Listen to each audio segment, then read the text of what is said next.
Hey guys, welcome back. Today we're going to be drawing Kid Goku. I'm going to walk you through some of the various redesigns the character has gone through from original Dragon Ball to GT to Daima, and some of Toriyama's later, more detailed designs for the character. Let's go ahead and get started. The key word for me on original Goku is Muppet. He has what I consider a very Muppet face. He's got that open mouth with no teeth, circular pupils, completely circular eye shape.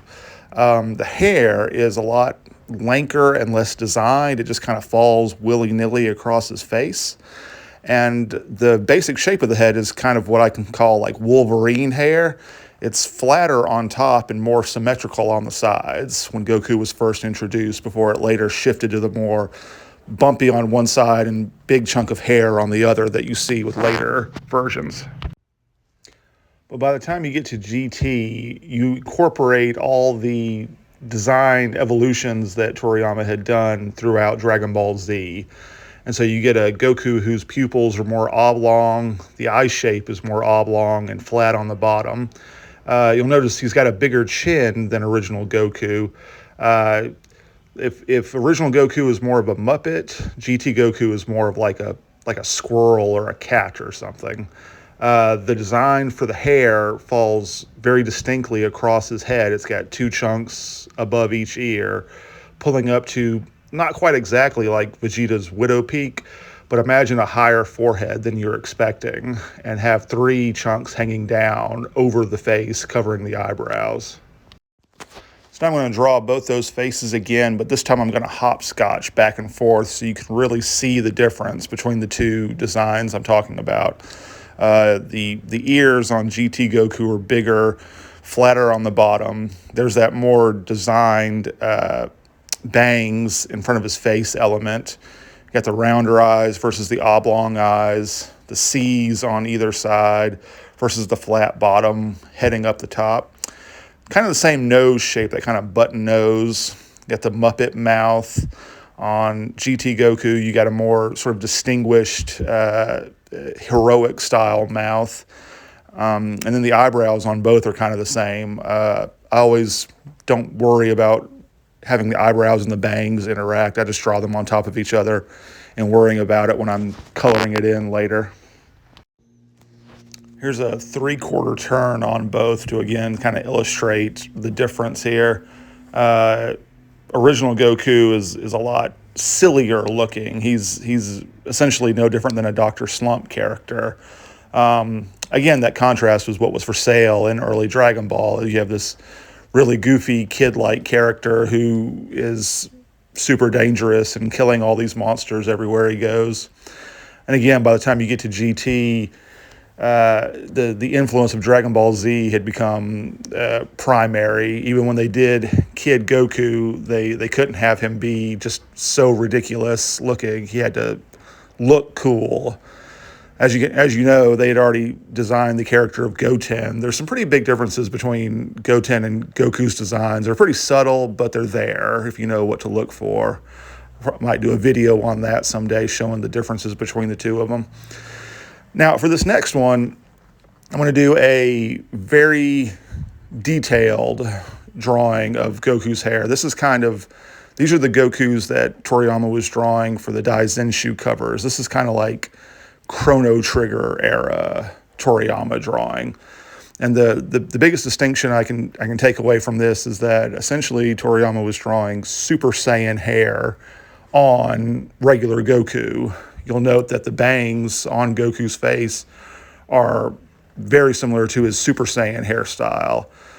The thing about this kind of hair is as you can see, each band exists in a separate three-dimensional space from the other ones. It's not just the icon of Goku's hair, a flat black image. It actually has 3 dimensions. Different chunks are in front of other chunks, and there's highlights hitting it. For me, this was a thing I really liked discovering when I was a teenager, because it meant I didn't have to color in all of Goku's hair and just destroy all my black markers. You could have all this extra gray in there for highlights, and it added contrast and looked cooler. And so now next we've got Daima Goku. The Daima character designs are something closer to almost like super deformed. They've got really big button eyes. A lot of the shapes are the same, but very blunted. And you'll notice for me the big difference again is the hair. It has this really distinctive sheen on it that makes it almost look like a balloon in the shape of Goku's hair that's reflecting this light in a very distinct way that I don't really care for. So next we're going to look at clothes. Again, early Dragon Ball, simple is the key word. You'll note that it's kind of a straight up and down, not a whole lot of detail sticking out. You'll see what I mean when I go to the GT costume here in a second. This Goku is essentially wearing like a tank top. He's a little fatter, a little more of a nugget than GT Goku, who has more of a heroic stature. You see his shirt cuts down lower. You can see the bottom of his pecs. You'll see that he almost has like shoulder pads. He has those such sharp angles at the top of his shirt. More detail in the pant legs, wrapping around with those cuffs at the bottom. And I'll just throw a couple of badly drawn heads on top of these two bodies to finish them out. But hopefully you can really see the difference between like softer and simpler original Goku versus sharper and angular GT Goku. Now we're going to combine everything we've been talking about and draw a full image of Goku, trying to make it as cool looking as possible. I'm basically taking the costume design from, I think it's the third Daizenshu cover. It's basically Goku's regular outfit, but it's got more detail in it. The things that are just sort of accepted as iconographic about the pants and the clothes and the belt and everything have way more detail, as if Toriyama was trying to make them exist in an actual three-dimensional space, which is one of my favorite things about his art, that it can be scaled down to almost like an icon, like a clickable icon, and it can be scaled up not to realistic, but to actual like three-dimensional shapes existing in a real space. It's really fascinating. I'm just going to zoom through here with the pen. I'm not doing any tricks with the line works. I'm literally just tracing my pencil drawing, making it darker with the pen. So we're just going to shoot through here really quick. For me, I'm not really a big fan of drawing Kid Goku from the Dragon Ball era in a very detailed GT style. I really like for those earlier hallmarks that we talked about to still be evidenced when you're drawing Kid Goku. Again, I feel like that's a good way to sort of distinguish him from Goten. Give Goten all the GT affectations and give Goku sort of more streamlined or detailed versions of his original character designs.